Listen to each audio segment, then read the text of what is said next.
big Steelers guy. If you didn't know, 24. Oh, I do. You do.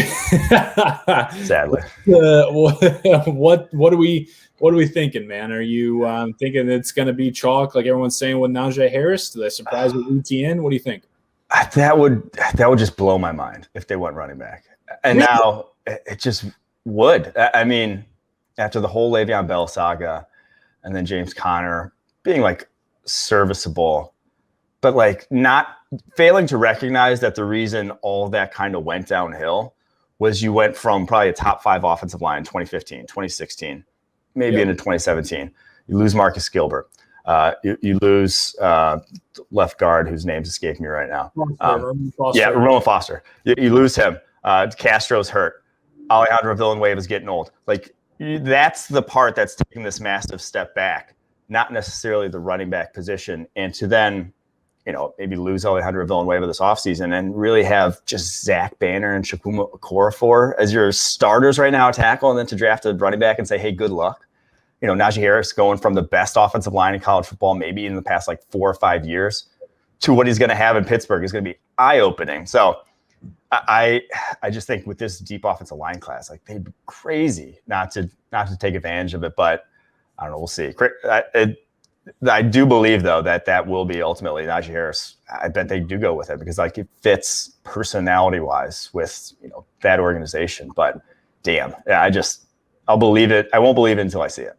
But and that's fair, and I understand, and I agree with you on all fronts with the points made about the offensive line currently as it states in Pittsburgh. But couldn't it be said? Couldn't I be right to say at 24 taking the best overall running back, and then they have 2 more picks in the top 87, top 88 in the draft for the second and third round, and then you come back and you get best offensive lineman available with your second and third round pick? Like, doesn't that mathematically like even out to where you get the best overall running back, and then you get guys that can come in and will be solid players that will play, but you don't get the 5th or 6th best offensive lineman with your first overall pick. You know what I'm saying?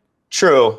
I will say, though, so the NFL is pretty good at scouting tackle talent, like offensive tackle at least, like guard, center, in terms of like where they draft them. Guys that go in the first round at tackle, they tend to be able to recognize those guys are the ones that end up succeeding. Like, you can get some good players outside of the first round, but it is rare to find a high-level quality tackle outside of the first round. So if you're drafting a tackle in the 3rd round and then throwing him in as a starter year 1, vast majority of the time it's ugly. Like, vast majority of the time, that's just not a guy.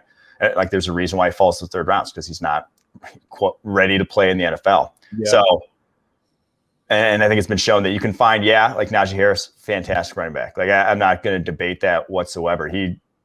If given like a good opportunity to succeed, he will. But I just worry about the opportunity to succeed there if they are really throwing out, like I said, rookie or Zach Banner, Chukwuma Okorafor, or a rookie at one of the tackle positions. But don't you think, like, if they did take the offensive lineman and then you wait until the 3rd or 4th round, then they're just getting another James Conner, another guy, just kind of a guy and not going to be dynamic enough? That is true. I mean, like, if you really want to upgrade the running back position, to me, there's 3 guys in this draft class. It's Najee Harris, Javonte Williams from North Carolina, Travis Etienne from Clemson. If you really want a guy that you feel good about being, like you said, dynamic at that position, those are the 3 I feel good about. After that, real crapshoot. But I will say, like, the reason they've fallen off is because, like, you need to prop up Ben Roethlisberger is the bigger thing with that offense right now. Like, he needs all the help he can get to get back to the Roethlisberger we saw 2016, 2017, because this is kind of like it. This is kind of like their one last hurrah with, if you just look at all their contracts and obviously Roethlisberger's situation. Like, after this, it could be bad after 2021 with just like how they are as a franchise. So whatever you got to do to make this year the best is probably what they're going to end up doing.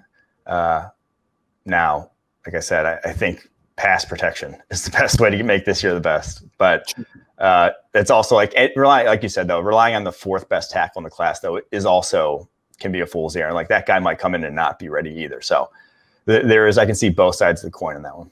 Okay.